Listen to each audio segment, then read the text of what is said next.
जो कलूर करे आयूं अखड़ने के कया छामा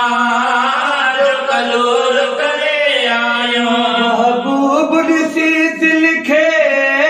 मजबूर करे आयूं अखड़ने के कया छामा जो कलूर करे आयूं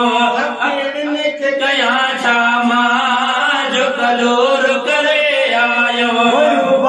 मिसल बणजी बनी काथे मार कयूं बाज़ मिसल बणजी बनी काथे मार कयूं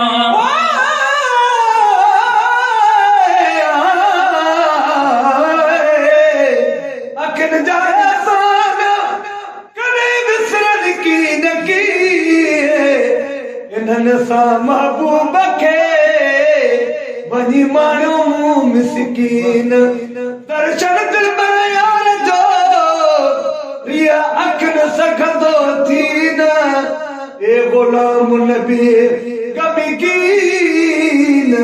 चल अखियूं रब रखूं जुड़ियूं बाज़ मिसल बणजी वञी काथे वार कयूं जो बस न हले जाथे वञी ताथे आर कयूं जो बस न हले जाथे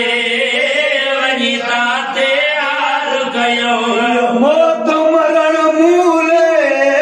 मंजूर करे आयूं अखड़ने के कया छामा जो कलूर करे आयूं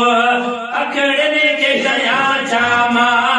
जो कलूर करे आयूं हर वक्त बाज़न खे रस्ते ते रोकिया हर वक्त बाज़न खे रस्ते ते रोकिया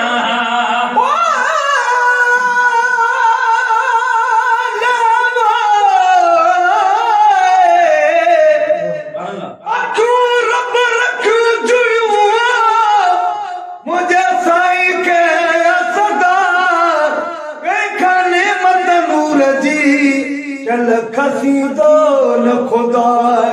अखिन कान पनाह घुर ए गुलाम नबी अदा जे जियरे जुदा त पोइ किनरी आज़ाब वा हर वक्त बाज़न खे रस्ते ते रोकिया लगी छाजे ले पंजारो ही छो क्या हाल ही छाजे ले बजारोई छो क्या मत वञण खां करे बहादुर करे आयूं अखड़ने के कया छामा जो कलूर करे आयूं अखड़ने के कया छामा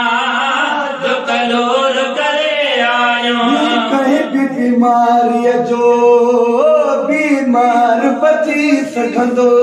कहीं भी बीमारी जो बीमार बची सघंदो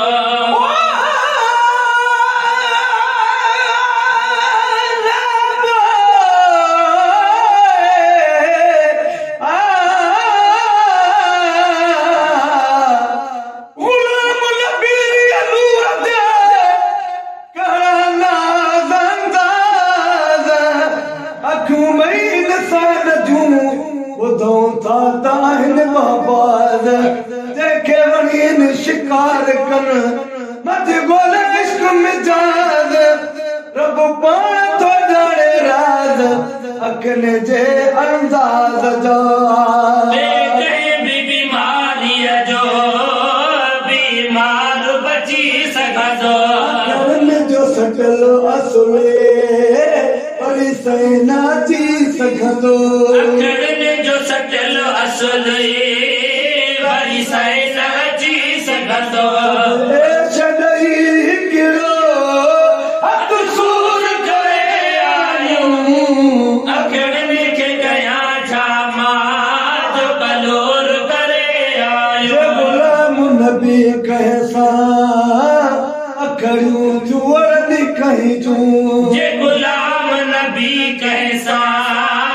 अखड़ियो जुअरनि कहजो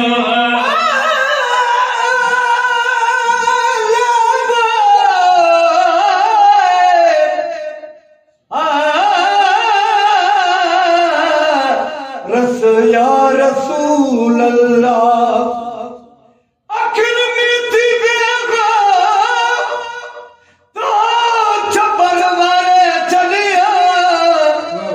तारन में तकियो करे बिड़न में थी पे बिट जो घोट लतीफ थे तो के न से दे हो आओ न पसा की बियो गुलाम नबी कैसा अखड़ियो जुअरनि कहजो जान भले जायूं छड़ियूं चुपन पहजूं तब जान भले जायूं